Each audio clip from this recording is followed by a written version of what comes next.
네, 수요 성경 탐구 시작하도록 하겠습니다. 오늘 주제는 성경에 나오는 신비들에 대해서 한번 탐구를 해 볼 텐데요.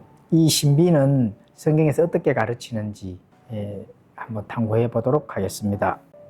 자, 성경에는 11가지 신비가 등장합니다. 이 신비는 단순히 이해하기 어려운 것이 아니라 하나님께서 창조 때부터 계획하시고 목적하신 것이 특정 시기가 되어서 이제 인간에게 그 경륜으로 드러난 것이죠. 그래서 이 신비에 대해서 한번 탐구해 보도록 하겠는데, 우리 흠정역 성경에는 신비로 되어 있는데 개역 성경에는 비밀로 되어 있습니다. 신비와 비밀은 여러 가지 우리가 교리들을 배우고 하나님의 뜻이 무엇인지에서 차이점이 많습니다. 신비는 하나님께서 나중에 드러내 보여주시고 또 한 번도 모든 인간들에게 드러내 보여주시지 아니하시고 그 때에 맞춰서 드러내 보여주시기 때문에 그걸 이제 신비라고 하는데, 비밀은 하나님 혼자만 알고 계시는 거죠, 단순하게. 그렇기 때문에 신비와 비밀의 차이점은 있다, 이렇게 이제 알 수가 있습니다. 자, 신비에는 11가지가 성경에 이제 등장합니다. 그 중에 8가지는 사도 바울에게, 또 예수 그리스도, 예수님에게는 하나님께서 한 가지 이제 그 신비를 나타내도록 해 주셨고, 그리고 나머지 2가지는 사도 요한에게 계시를 한 거죠. 자, 이 신비는 하나님의 경륜에서 순차적으로 드러난 것입니다. 그렇기 때문에 그 드러난 부분들을 함께 한번 탐구해 보도록 하겠습니다. 자, 사도 바울에게는 이제 8가지 신비가 계시되었는데요. 바울은 이방인들의 사도이기 때문에 이방인과 유대인 동등하게 그리스도 안에서 한 몸을 이룬다 하는 이런 부분들을 중요하게 다루고 있습니다. 이런 것들을 성경에서는 바로 핵심 역할을 하고 있는 것이죠. 자, 그리고 이제 종말론적 관점에서는 휴거의 신비, 또 이스라엘 눈이 멀게 하는 것, 불법의 신비, 큰 바벨론의 신비, 그리고 이제 창조물들이 다시 회복된다 하는 그런 것에 관한 신비, 이러한 부분들이 종말론에 관련된 신비들이겠습니다. 자, 엔드타임이 되는 것이죠. 자, 특히 교회의 휴거 그리고 이스라엘 회복, 이 2가지가 성경에서는 매우 중요한 사건이고 하나님께서는 핵심적으로 이 2가지에 대한 부분들을 다루고 계신다 하는, 이게 꼭 우리 성경 신자들은 알고 있어야 됩니다. 그리고 또 교회의 특히 중요성도 다루신다는 겁니다. 유대인과 이방인의 연합, 그리고 교회가 바로 예수님의 신부가 된다 하는 부분들, 이 신비는 이 교회 시대의 중요성과 목적을 가르쳐 준다, 이렇게 볼 수가 있습니다. 그리고 또 이제 하나님과 교회가 특별한 관계에 있다 하는 것, 또 특별한 위치에서 하나님께서 은혜를 베풀어 주신다 하는 그런 부분들을 굉장히 중요하게 다루시기 때문에 이러한 부분들을 우리가 성경에서 꼭 필히 이 신비에 관한 것들을 잘 받아들여야 된다 하는 것을 알 수가 있습니다. 자, 그러면 11가지 신비에 대해서 한번 살펴보도록 하겠습니다. 자, 첫 번째는 육체의 신비가 있습니다. 자, 육체의 신비는 디모데전서 3장 16절에 나타나죠. 논쟁의 여지가 없이 하나님의 성품의 신비는 위대하도다. 하나님께서 육체 안에 나타나시고 성령 안에서 의롭게 되시고 천사들에게 보이시고 이방인들에게 선포되시고 세상에서 믿기시고 영광 속으로 올려져서 영접을 받으셨느니라. 이렇게 해서 하나님의 성품의 신비라고 이제 나옵니다. 자, 요한복음 14장 9절에도 하나님, 예수님께서 그에게 이르시되 빌립아, 내가 이렇게 오랫동안 너희와 함께 있었을 때 내가 아직도 나를 알지 못하느냐. 나를 본 자는 아버지를 보았거늘 어찌 내가 말하기를 우리에게 아버지를 보여주셔서 하느냐. 그렇죠. 그래서 예수님께서 육체 안에 나타나셨지만 그분이 바로 하나님이라 하는 그런 부분들, 또 아버지를 보고 싶다면은 예수님을 보면 된다는 그런 신비에 대한 부분들을 지금 말씀하시고 계시는 거죠. 그리고 요한복음 1장 14절에 가보시면은 말씀이 육신이 되어 우리 가운데 거하시며 우리가 그분의 영광을 보니 아버지의 독생하신 분의 영광이 은혜와 진리가 충만하더라, 이렇게 말씀하죠. 이게 바로 하나님께서 육체 안에 나타난 그 신비, 바로 예수 그리스도의 탄생을 말씀하시는데요. 바로 이것은 신성과 인성에서 완전하심을 이제 말씀하시는 겁니다. 자, 두 번째는 내재의 신비가 있습니다. 내재의 신비. Divine Indwelling. 예, 그렇죠. 요거는 이제 골로새서 1장 27절에 가보시면 이렇게 말씀합니다. 하나님께서는 이방인들 가운데서 이 신비의 영광의 풍성함이 무엇인지 자신의 성도들에게 알리려 하시는데, 이 신비는 너희 안에 계신 그리스도 곧 영광의 소망이시니라. 예, 그렇죠. 이방인들 가운데서 그 신비의 영광의 풍성함, 바로 이게 너희 안에 계신 그리스도 곧 영광의 소망이 되기 때문에 그렇다는 겁니다. 요한복음 3장 5절에 가보시면은 예수님께서, 요한복음 3장 5절에 가보시면은 예수님께서 대답하시되 진실로 진실로 내가 내게 이르노니 사람이 물과 성령에서 태어나지 아니하면 하나님 왕국에 들어갈 수 없느니라, 이렇게 말씀하죠. 이게 내적 신비가 되겠습니다. 자, 이 굉장히 중요한 또 하나님 말씀 문맥은 갈라디아서 2장 20절에 이렇게 말씀합니다. 내가 그리스도와 함께 십자가에 못 박혀 있으나 그럼에도 불구하고 사노라. 그러나 내가 아니요 그리스도께서 내 안에 사시느니라. 나는 지금 내가 육체 안에서 사는 삶을 나를 사랑하시나 나를 사랑하사 나를 위해 자신을 주신 하나님의 아들의 믿음으로 사노라. 예, 그렇죠. 아들의 믿음, 예수님의 믿음으로 우리가 산다는 겁니다. 이게 이제 내적 그 신비에 대한 그런 부분들을 전달하고 있는 겁니다. 자, 그래서 이 내적 신비는 굉장히 중요한 교리가 되겠습니다. 다시 태어나는 것과 예수 그리스도의 신성이 인간 안에 거하게 되시는 그 신비를 지금 말씀하는 겁니다. 근데 예수님이 인간 본성을 취하셨듯이 우리가 하나님의 본성을 취하여 그리스도와 하나가 되는 것을 말씀하죠. 바로 이게 내적 신비에 대한 그런 부분들. 자, 이 다음에는 우리가 하나님의 본성에 참여한다는 것을 알 수가 있습니다. 디바인 네이처가 되겠습니다. 자, 세 번째는 유대인과 이방인의 연합의 신비가 되겠습니다. 유대인과 이방인이 하나가 되는 그러한 신비를 말씀합니다. 에베소서 3장 6절에 가보시면은 이 신비는 곧 복음에 의해 이방인들이 그리스도 안에서 동료 상속자가 되고 같은 몸에 속하게 되며 그분의 약속에 참여하는 자가 된다는 것이라. 이방인들이 그리스도 안에서 동료 상속자가 되는, 굉장히 신비한 거죠. 그 유대인과 이방인이 그리스도 안에서 한 몸인 교회가 되어 함께 이제 상속자가 되는, 이게 참 신비가 됩니다. 당시 유대인과 이방인 사이에는 극심한 인종적 증오와 갈등, 차별, 이런 것들을 고려할 때 이 유대인과 이방인들이 그리스도 안에서 하나가 된다는 것, 이 놀라운 지금 계시를 해주고 계시는 겁니다. 이게 이제 신비죠. 자, 네 번째는 일곱 별과 일곱 등잔대의 신비가 나옵니다. 이건 계시록 1장 19절에서 20절에 가보시면 그렇게 기록이 되어 있습니다.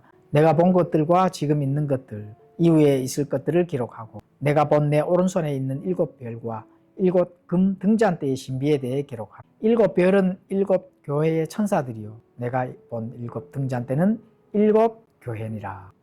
일곱 별은 아시아에 있는 일곱 교회의 천사들을 가리키죠. 그런데 이제 일곱 등잔대는 바로 일곱 교회를 상징합니다. 근데 이 교회들의 역사는 지난 1900년간 기독교 교회를 보여주는 대표적인 사례가 되겠습니다. 자, 이제 다섯 번째는 하늘 왕국의 신비가 되겠습니다. 킹덤 오브 헤븐이죠. 이거는 우리가 이 성경 신자라면 다 동일하게 알고 있는 마태복음 13장에 등장하는 하늘의 왕국. 예수님께서 이 땅에 오셔서 하늘 왕국이 이 땅에서 이제 예수님께서 직접 왕국을 세우시는 그런 왕국이 되겠습니다. 근데 유대인들이 거부함으로 하늘의 왕국은 마지막 예수님이 다시 오셔서 하늘의 왕국을 그렇게 세울 것이라는 그런 대언이 마태복음 13장에 등장하게 됩니다. 그래서 이건 이제 하늘의 왕국의 신비라는 사실을 알 수가 있습니다. 자, 예수님께서 이제 이 땅 지상에서 이 왕국 또 하늘의 왕국을 세우는 반면에 성도들, 교회는 또 휴거가 되는 신비가 있습니다. 이거는 성도들이 죽지 않고 살아있는 상태에서 몸이 변화되어 하늘로 들림받는 것, 즉 휴거가 되겠습니다.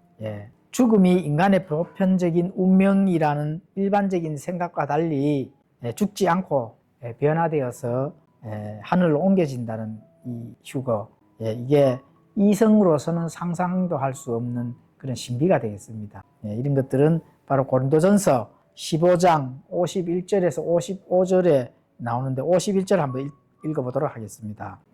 보라, 내가 너에게 한 신비를 보이느니 우리가 다 잠자지 아니하고 마지막 나팔 소리가 날 때에는 눈 깜짝할 사이에 순식간에 다 변화되리라. 나팔 소리가 나며 죽은 자들이 썩지 아니할 것으로 일으켜지며 우리가 변화되리니 이는 이 썩을 것이 반드시 썩지 아니함을 입을 것이기 때문이라. 그렇죠. 우리가 무조건 죽어서 천국 간다 이렇게만 생각하시면은 안 되고, 성경에서는 우리가 다 잠자지 아니하고 마지막 나팔 소리가 날 때 순식간에 눈 깜짝할 사이에 변화되어서 죽음을 맛보지 않고 하늘에 체에 올라가는 그런 사건이 있는 겁니다. 바로 그게 휴거가 되겠습니다.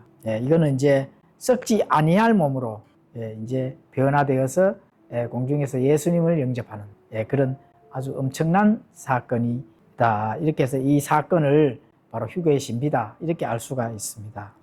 자, 7번째는 이스라엘의 눈이 멀어지는 신비.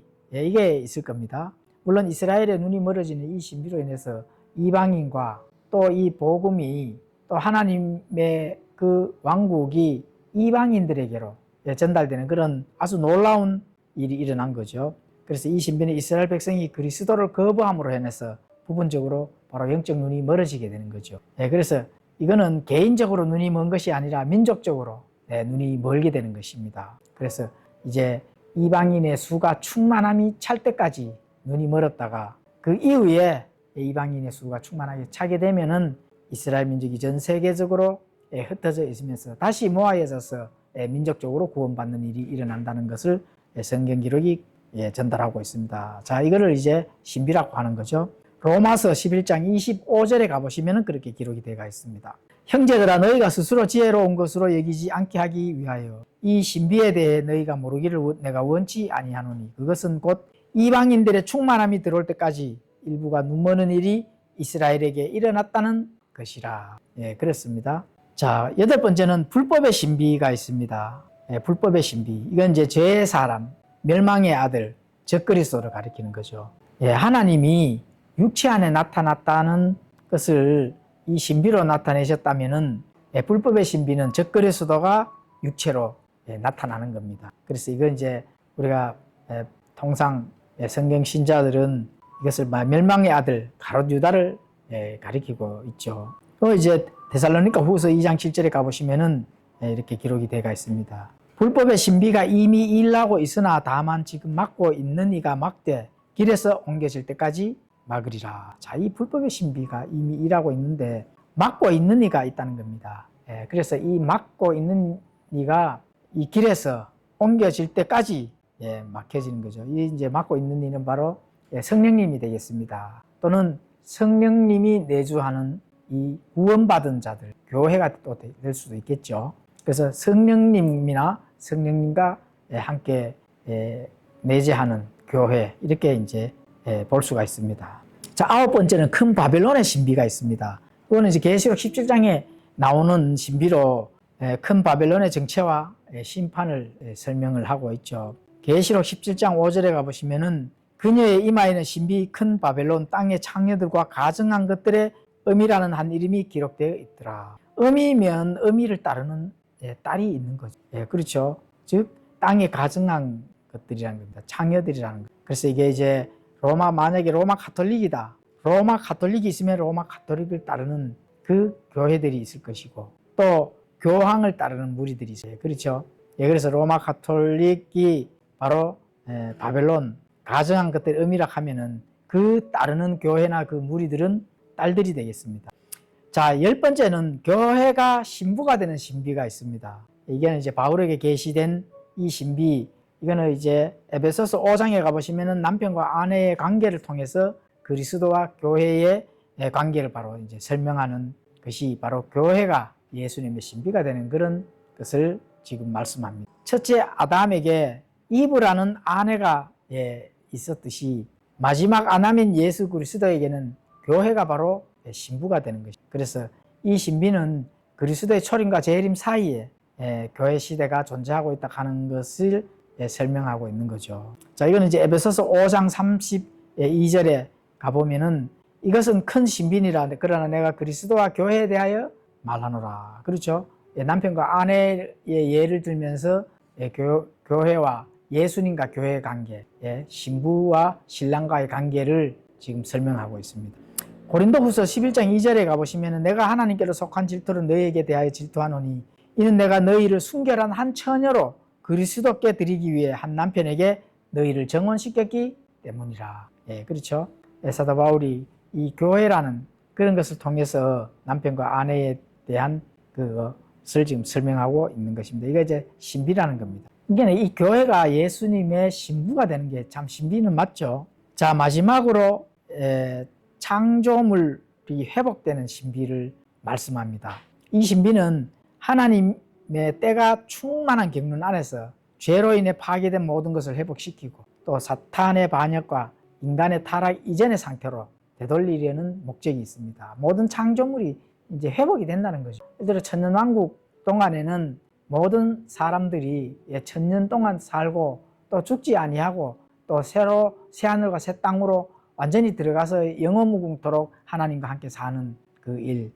그렇습니다. 그것은 천년왕국도 천년이라는 과거의 에덴의 동산에서 많은 사람들 또 아담과 이브가 900년을 넘게 살았는 것처럼 앞으로 다가올 천년도 모든 사람들의 수명이 천년 동안 살 수 있는 아주 적합한 환경 속에서 모든 창조물들이 회복되어서 또 천년 동안 살 수 있는 그런 천년의 기간이 있다는 겁니다. 물론 그 이후에는 영원무궁토록 하나님과 함께 살 수 있는 거지만 그래도 에덴의 동산에 회복이 되는 그 창조물의 회복의 신비, 이렇게 이 신비가 말씀합니다. 그래서 이것은 에베소서 1장 9절에서 10절로 이렇게 말씀합니다. 친히 자신 속에서 작정하신 자신의 선한 기쁨에 따라 자신의 뜻의 신비를 우리에게 알려주셨으니 이것은 때가 충만히 참 경륜 안에서 친히 모든 것, 즉 하늘에 있는 것들과 땅에 있는 것들을 그리스도 안에서 곧 그분 안에서 함께 하나로 모으려 하심이라. 그렇죠. 이 신비, 예수 그리스도의 신비.